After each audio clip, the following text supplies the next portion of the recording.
Oke, halo guys. Di video kali ini aku pengen ngebahas tentang yang namanya moon phases atau pergerakan bulan saat kita lahir. Itu tergantung dari birth chart-nya kita. Jadi untuk kalian yang pengikut channelku yang lagi senang belajar astrologi, di sini aku pengen jelasin tentang yang aku akan kasih aku akan kasih ilustrasinya ya lewat gambar yang bisa kalian lihat di video ini. Moon phases itu ada 8 ya, jadi kita harus tahu dulu moon phases itu seperti apa. Jadi new moon dan full moon ya. New moon itu akan terlihat bulan itu gelap gulita karena saat itu bulan sedang berada tepat di sebelah matahari. Jadi antara matahari, bulan dan bumi, ya, sun, moon and earth, ya. Sedangkan kalau full moon itu matahari, bumi dan kemudian bulan. Oke, karena bulan itu kan mengelilingi. Nah, jadi ingat ya, kalau misalnya aku kasih ilustrasinya, kalau new moon itu bulan bertepatan di sebelahnya, tepat di sebelahnya matahari. Dan jadi bulan itu ada di tengah-tengah antara matahari dan bumi. Sedangkan kalau full moon itu buminya yang di tengah. Jadi bulan itu di jarak terjauh dari matahari, bumi dan bulan. Oke? Dan itu nanti aku coba kasih linknya. Ya, aku akan kasih linknya untuk cari tahu. Tapi secara umum ada 2 jenis yang dinamakan waning and waxing moon. Oke? Waning and waxing moon. So, apa yang dimaksud dengan waning dan waxing? Aku mulai dari waxing. Kamu lihat, kamu punya birth chart, kamu lihat di mana sun kamu ada, dan kalau bulan kamu, ya, the moon itu placed within 7 house. Dari mulai kamu ngehitung sun-nya itu berarti waxing. Tapi ini anti clockwise. Jadi bertentangan dengan arah jarum jam. Bukan searah jarum jam tapi bertentangan dengan arah jarum jam. So, misalnya contoh, aku punya sun adanya di 5th house, ya. So, aku punya sun di 5th house dan aku punya moon di 10th house. Berapa jarak dari sun ke moon aku? Itu moonnya di mana di mana sun itu berada tetap dihitung. Jadi kayak aku punya sun di 5th di house 5 dan aku punya moon di house 10. So aku ngitungnya sun dari house 5 ya. 5, 6, 7, 8, 9, 10. So ada 6 house ya. Jadi aku termasuk ke waxing. Tapi waxing yang sudah masuk hampir ke house ke-7 kan ya. So berarti aku masuknya ke hampir full moon. Nah, kalau misalnya penempatan hitung dari sun ke moon kamu itu lebih dari 7 atau lebih house, itu kamu masuknya ke waning moon. Jadi waning moon itu adalah fase bulan saat menjalani proses setelah full moon dan menuju new moon. Oke? Dan makin lama makin gelap karena new moon itu karena tepat di sebelahnya matahari dia akan kelihatannya sangat gelap. Oke? Dan cara penghitungannya itu anti clockwise ya, jadi tidak searah jarum jam. Oke? Kalau searah jarum jam itu kan kita ke kiri ya, kalau ini kita ke kanan. Oke? Dan aku mulai dari new moon. New moon itu orang yang lahir di new moon atau dekat dengan dari degree-nya itu adalah 0 sampai sekitar 45 degree. Kalau kita lihat dari satu bulatan ya. Jadi orang-orang yang lahir di new moon itu orang-orang yang lahir dengan punya misi. Ya. Under the influence of a new moon, it is thought that in terms of reincarnation, this person has been born into the first incarnation. Okay, so orang-orang ini orang-orang yang spontan, terus udah gitu orang-orang yang melihat hidup itu sebagai sebuah perjalanan dan petualangan, ya, adventure. Dan mereka itu living in the moment. Jadi orang-orang seperti ini bukan orang-orang yang punya planning panjang, bukan. Dan orang-orang seperti ini kalau aku ngelihatnya, orang-orang di New Moon itu kayak New Moon itu kan sebuah bulan baru, ya. Jadi mereka itu full energy, enthusiasm, dan orang-orang seperti ini dengan New Moon, yang lahir di New Moon itu kayak kualitasnya tuh kualitas seperti kadang-kadang kayak anak-anak gitu loh, kayak anak baru lahir gitu kan. Mereka itu lebih kayak innocent, terus selalu mencari pengalaman-pengalaman baru, kesempatan-kesempatan baru, dan biasa orang-orang kayak gini kayak punya hobi, punya interest yang kayak dia banyak lah interestnya, banyak hobinya gitu, very energetic.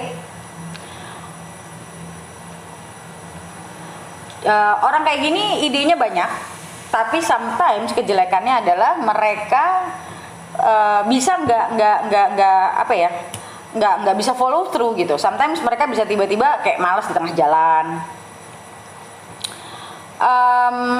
Mereka itu agak impulsif dan sangat cepat bertindak, dan mereka bikin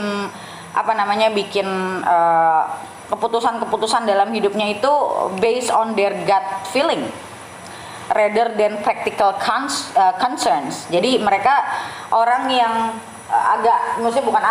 lumayan impulsif, quite impulsif, karena mereka ngerasanya apa, ya udah mereka act on it gitu. Jadi mereka bukan orang-orang yang berpikir think it through dulu gitu loh. Dan orang-orang seperti ini ya kayak anak kecil, gimana sih, gampang kadang suka di influence sama orang-orang gitu loh. Tapi mereka ini orang-orang yang confident dan punya courage yang cukup baik. Itu orang-orang yang lahir di New Moon. Oke. Dan orang-orang ini punya potensi yang besar sebetulnya. Balik lagi, semua dari kita itu lahir punya misi tertentu, punya karakter tertentu, dan kita punya masing-masing, kita punya kelebihan dan kekurangan. Dan karena ini kan masuknya ke waxing moon, so begins in darkness, karena dia gelap kan ya. So orang-orang seperti itu, orang yang seperti ini tuh kayak forward thinking. Mereka berpikir, mereka lebih senang new beginning daripada ending. Jadi kadang-kadang suka nggak ngabisin kayak mungkin tertarik dengan sesuatu yang baru, yang lama ya udah main tinggal aja gitu loh. Jeleknya seperti itu. Tapi mereka itu very driven personality. Oke. Dan yang kedua setelah new moon itu ada yang namanya crescent moon, ya. Crescent moon itu kayak bulan sabit. Ini juga waxing moon, ya, masuknya waxing moon. So orang-orang yang lahir di crescent moon ini, di bulan sabit ini, mereka selalu punya kebutuhan tentang security yang cukup besar. Dan biasanya orang-orang seperti ini suka cling to the past. Jadi mereka ini salah satu kelemahannya adalah mereka suka kayak sulit untuk move on, sulit untuk mencoba let go. Soul lesson yang lahir di crescent moon itu, soul lessonnya adalah learning to be independent, ya. Jadi mereka harus belajar untuk bagaimana tidak tergantung dengan orang lain, tidak tergantung dengan situasi. Dan mereka ini punya habit yang suka cling to the past. Jadi kayak ada habit-habitnya mereka tuh yang mereka harus bisa benahi, mereka harus bisa rubah, dan mereka harus pelan-pelan bisa letting go. Karena dalam hidup itu selalu akan ada sebuah permulaan. Kita juga istilahnya dari kecil kita sekolah, kita masuk SD, kita akan meninggalkan sekolah dasar kan, dan akhirnya kita masuk ke SMP. Dari SMP kita harus meninggalkan SMP untuk naik ke SMA, dan pada saat SMA kita mungkin ninggalin banyak teman-teman kita di sekolah itu untuk kita kuliah, ya kan. So yang namanya hidup itu akan selalu ada ending and beginning. So orang-orang yang lahir di crescent moon atau bulan sabit ini orang-orang yang sulit sekali untuk meninggalkan masa lalu intinya. Tapi saat mereka bisa untuk mendevelop the courage, keberanian, kalian itu akan jadi orang-orang yang inspirational sebetulnya. Oke. Jadi orang-orang di crescent moon ini the key word itu adalah breakthrough, di mana mereka harus kayak yang tadi aku bilang, selesai SMA kita harus masuk ke kuliah, kita masuk kuliah dan itu kan is a breakthrough.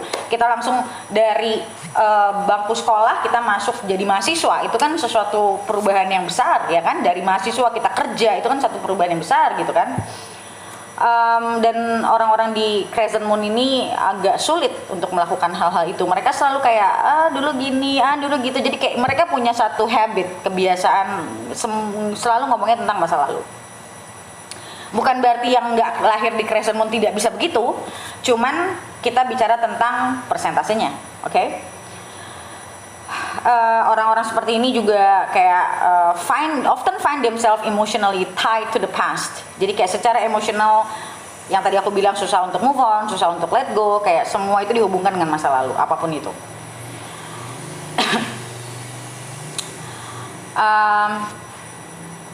Mereka itu bisa very vulnerable to emotional blackmail, falling victim, ya, suka merasa menjadi korban.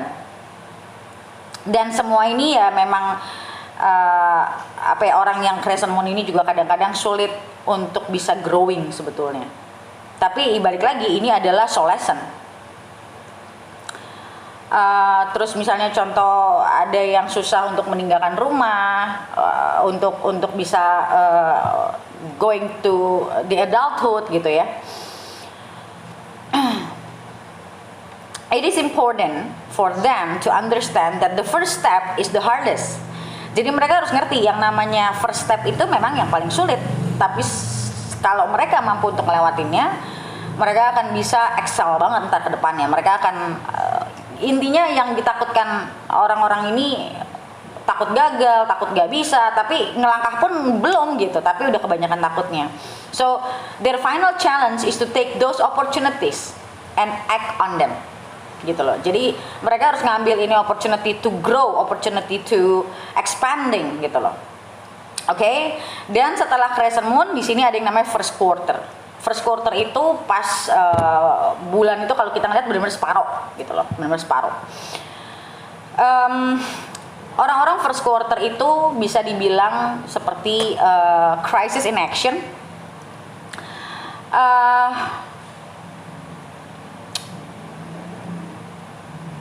Orang-orang seperti ini sometimes aku ngelihat juga orang-orang yang kadang suka bisa mengambil keputusan untuk last minute,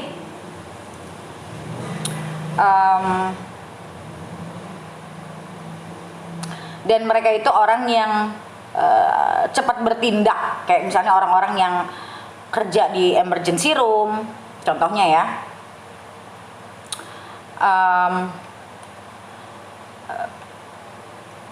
Orang-orang yang di first quarter ini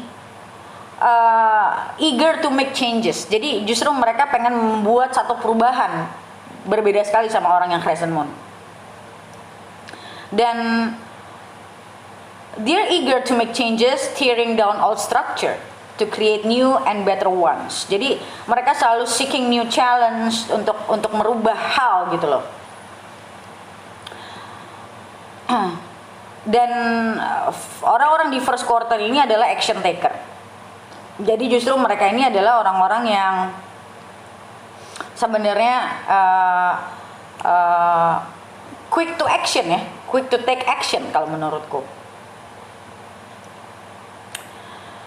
Mereka itu juga risk taker banget, passionate, confident, ya, natural risk taker.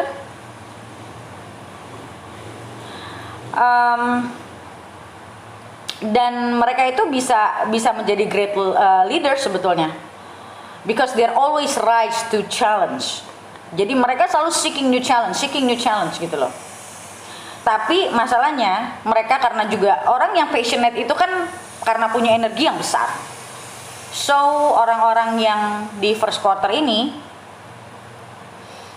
orang-orang yang quiet, short temper, ya, quick temper. So they have to manage their anger consciously. Jadi mereka harus bisa memanage. Mereka gampang banget ke trigger, mereka gampang banget kayak yang tadi aku bilang, karena orang-orang yang passionate itu adalah orang-orang yang punya energi besar.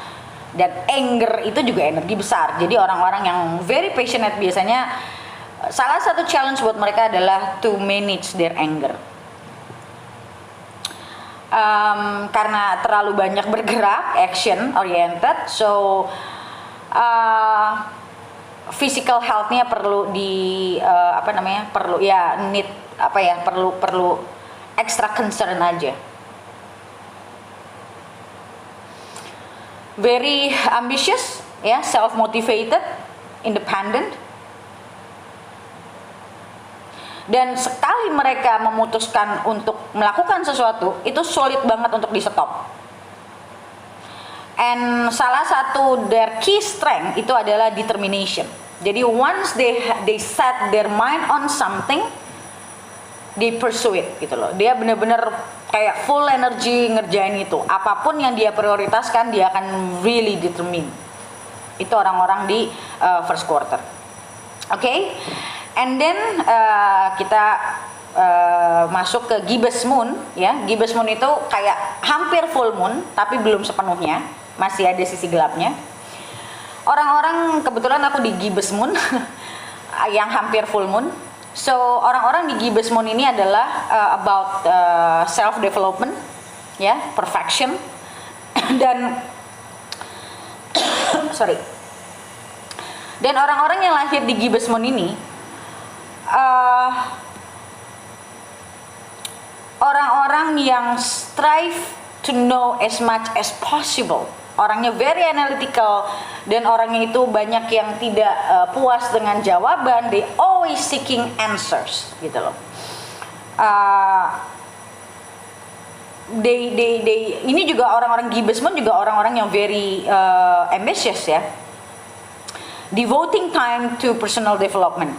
Ya, they really want to develop themselves. Devoting time to personal development and growth is nourishing and supportive for gibbous moon. The desire to purify and perfect is a prominent life theme, as this individual constantly seek to improve their lives, their work, and their relationship. So ya, balik lagi ke masalah perfection itu. Jadi they always want to improve their life, to improve their work, everything gitu loh.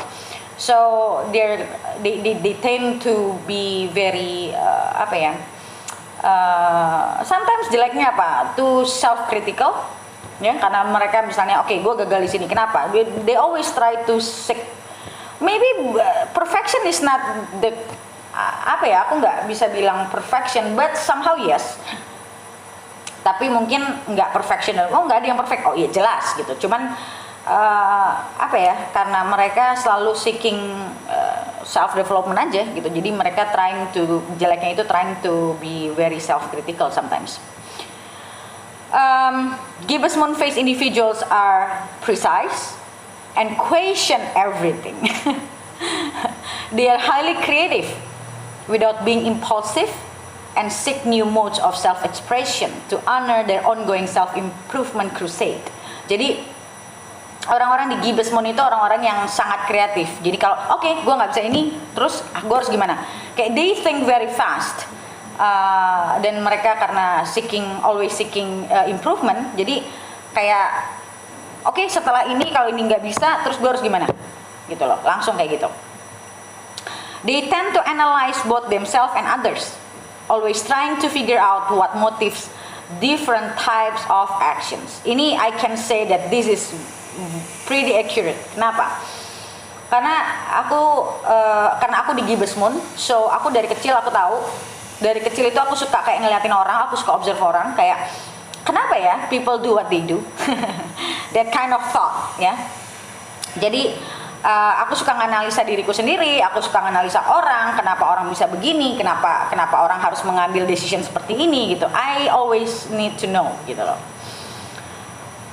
Jadi kayak apa ya, kayak hidup untuk orang-orang di Gibbous Moon itu, hidup itu kayak semacam perjalanan apa ya, kayak apprenticeship gitu. Jadi kayak oke, learningnya ya learning, semuanya tuh learning gitu loh. They seek to learn their craft or develop skills from a respect mentor or master. Jadi kayak orang-orang di Gibbous Moon ini selalu mencari sosok yang mereka bisa belajar dari orang itu, walaupun orangnya dalam artian real atau tidak, I mean like masih hidup atau enggak ya, karena banyak banget filosofer atau orang-orang hebat itu juga hidup di masa yang udah ratusan tahun yang lalu atau puluhan tahun yang lalu ya. They always try to see di mana mereka mau belajar gitu. Nah, itu orang-orang Gibbous Moon. Oke, setelah Gibbous Moon itu ada Full Moon. Ya. So, orang-orang yang lahir di Full Moon itu apa ya? Mereka itu selalu pingin variety of experiences. So they're looking for experiences. They want to fulfill their lives. Dan saat full moon itu terjadi kan, the sun and the moon now stand opposite, ya, opposite each other. Karena yang tadi aku bilang, kalau full moon itu sun, earth, and then moon, ya.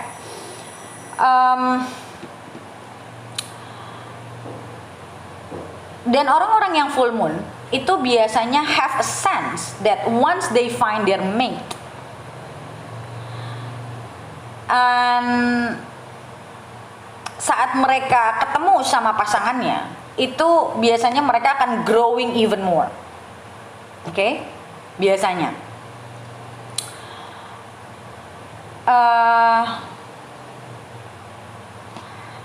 The full moon individuals itu primarily to explore the dynamics of relationship and constantly seek or attract key partners. Jadi istilahnya kayak they constantly learning, ya, and aware.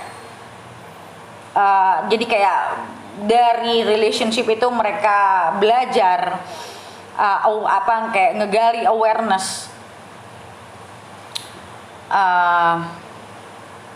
Jadi orang-orang full moon itu juga being in relationship, they find their meaning and satisfaction in their life.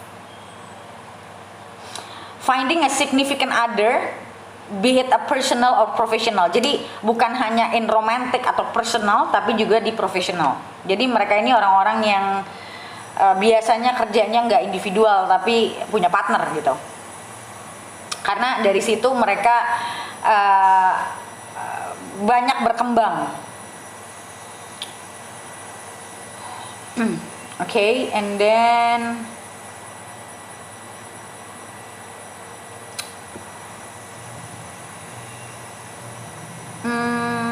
apa lagi ya? Orang-orang yang lahir di full moon itu adalah orang-orang yang idealis. Or deket-deket full moon biasanya itu adalah orang-orang yang idealis. Dan kalau benar-benar di full moon itu idealis banget. They may spend a lot of time searching for belief system. Jadi banyak dalam hidupnya itu mencoba untuk mengerti. Namanya kita punya belief system itu kan selalu di challenge. Saat kita growing, saat kita bertumbuh, ada belief system kita yang akhirnya terpatahkan kan. Relationship are important to them. Orang-orang yang di full moon itu merasa hubungan itu sangat penting buat kehidupan mereka. They need to be fully conscious of the effects their words and actions have on others. Ya, jadi hati-hati untuk orang-orang yang full moon, karena apa yang kalian ucapkan dan apa yang kalian lakukan itu akan berdampak pada orang lain.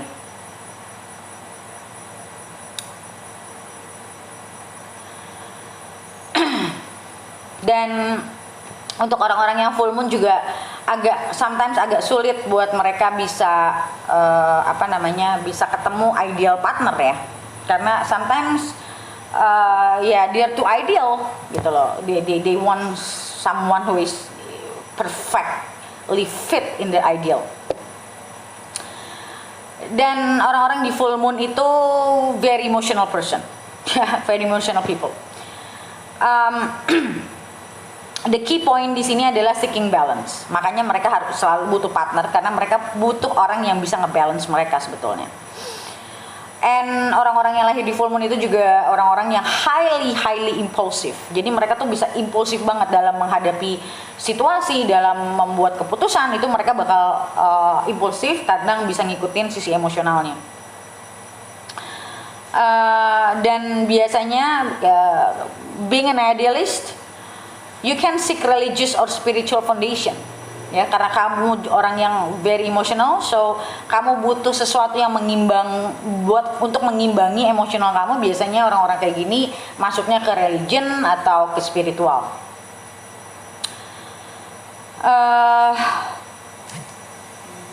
One of the biggest lesson is find the inner balance, basically. Okay? Setelah full moon itu ada yang namanya disseminating moon phase. Masih dalam keadaan seperti full moon, tapi sudah mulai agak gelap sedikit. Oke, ini sudah masuknya ke waning moon, ya. Kalau waning moon yang tadi aku bilang, berarti kalau kamu ngitung dari kamu punya sun placement, moon itu sudah 7 atau lebih house ya. Dari penghitungan itu dari sun ke moon itu sudah lebih dari 7 rumah, atau paling tidak 7 atau lebih, ya kan?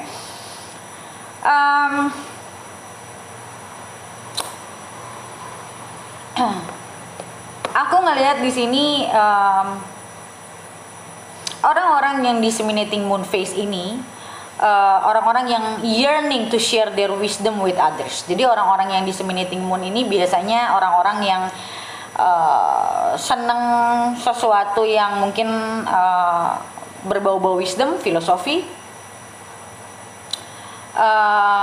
Dan orang-orang ini ada orang-orang yang feel a sense of urgency to fulfill their life purpose.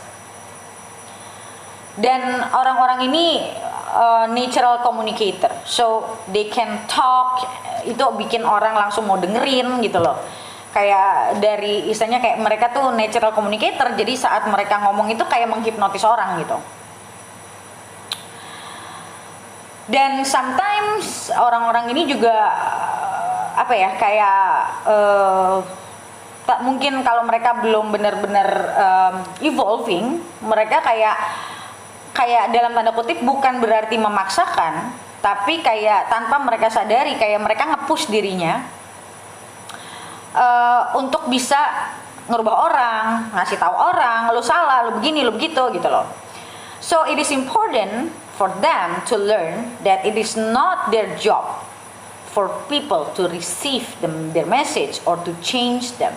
Ya, jadi kita harus orang-orang di disseminating moon ini harus sadar kalau bukan kerjaan mereka untuk ngerubah orang ataupun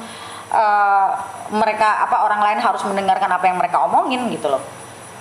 Tapi mereka selalu punya kayak untuk sebenarnya niatnya baik gitu loh, untuk berbagi, untuk bisa supaya orang itu juga jadi lebih baik, but sometimes they become very too hard on themselves lah.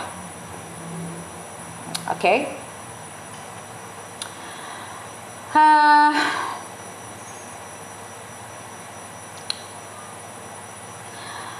Itu karena they're what they believe.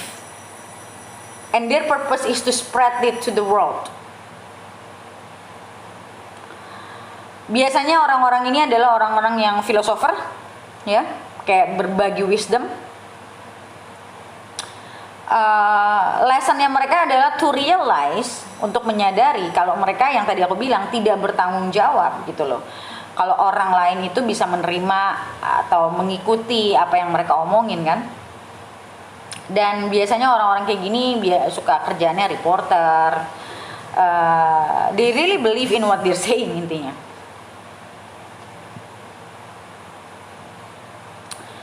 Okay, and then the next one is the last quarter. Ya, ini udah masuknya semuanya ke waning moon. Orang-orang di last quarter ini biasanya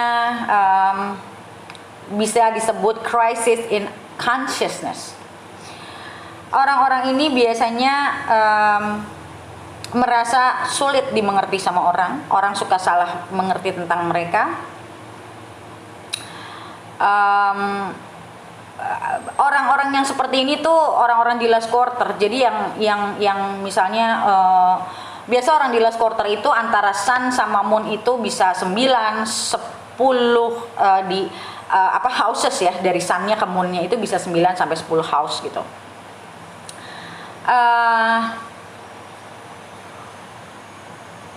Mereka itu developingnya tuh bener-bener insight, dan mereka tuh sometimes kayak punya dunia sendiri.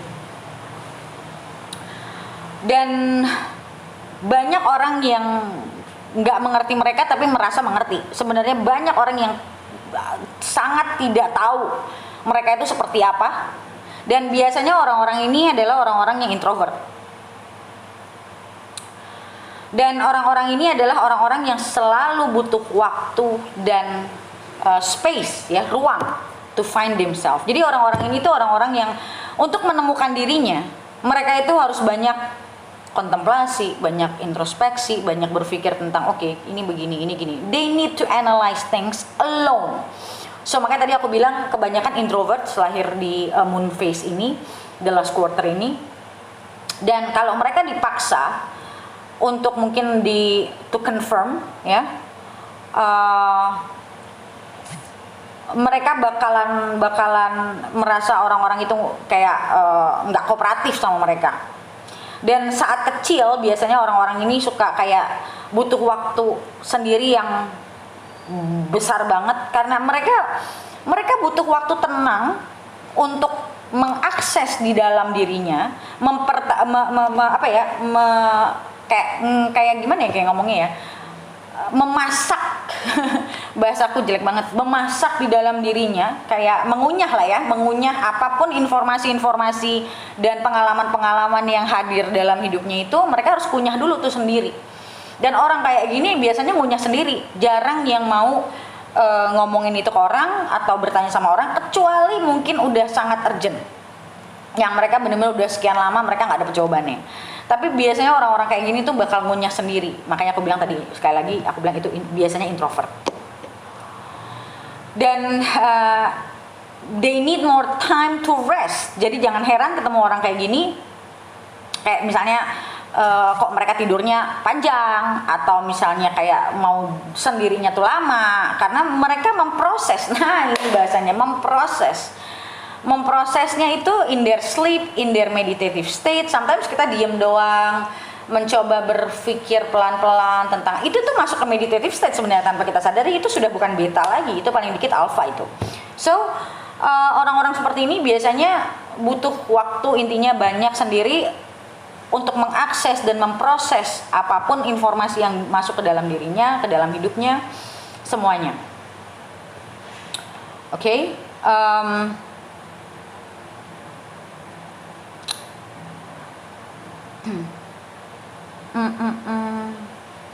So orang-orang ini adalah orang-orang yang belajar untuk rely on their own light within.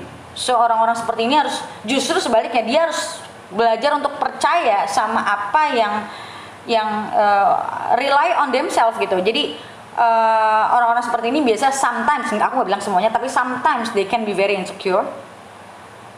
Dan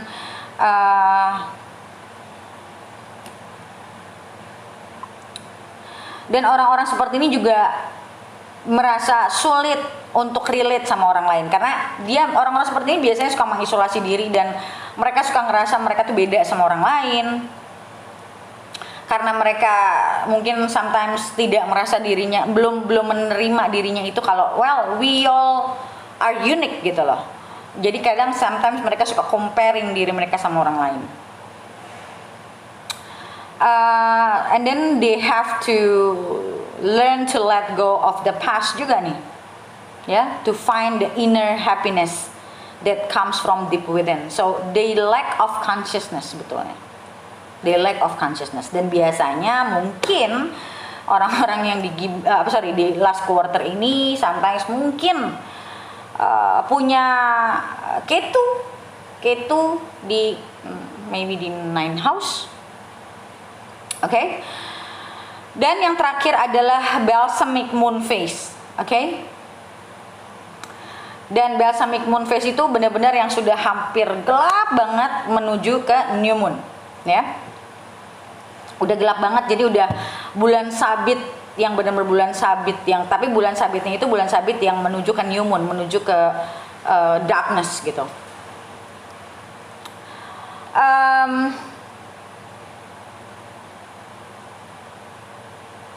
Orang-orang di balsamic moon ini you're ending a karmic cycle, learning to let go of the past, so you can begin a whole new manifesting phase. You have a lot of karmic contracts to complete. Ya, so orang-orang di balsamic moon ini biasanya highly psychic and sensitive. Orang-orang yang di balsamic moon ini orang-orang yang kayak ngabisin dia punya karmic cycle, dan biasanya orang-orang yang punya moon phase ini orang-orang yang dalam kehidupannya, di kehidupan sekarang itu banyak sekali masalah dan pelajaran-pelajaran hidup yang harus mereka selesaikan. Dan biasanya mereka dikasih intuisi yang sangat tinggi, ya, very sensitive with energy. Dan biasanya orang-orang yang di balsamic ini juga orang-orang yang hidupnya benar-benar fated dalam artian banyak mungkin relationship yang kerasa faithful, dalam artian kayak memang kamu ketemu orang ini tuh benar-benar yang mau kamu berubah gimana, tapi kayak orang yang kamu ketemuin tuh kayak memang they're meant to be in your life gitu. Dan kamu juga ngerasa mungkin sulit untuk relate to others, ya, berhadapan dengan orang, karena kamu orang yang sangat sensitif secara energi. So saat kamu nemuin orang yang toksik, kamu akan ngerasa kena banget impact dari energinya, bakal very emotional.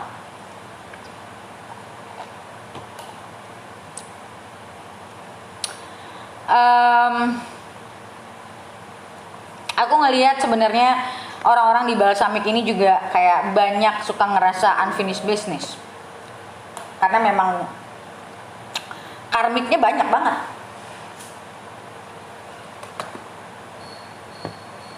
Oke.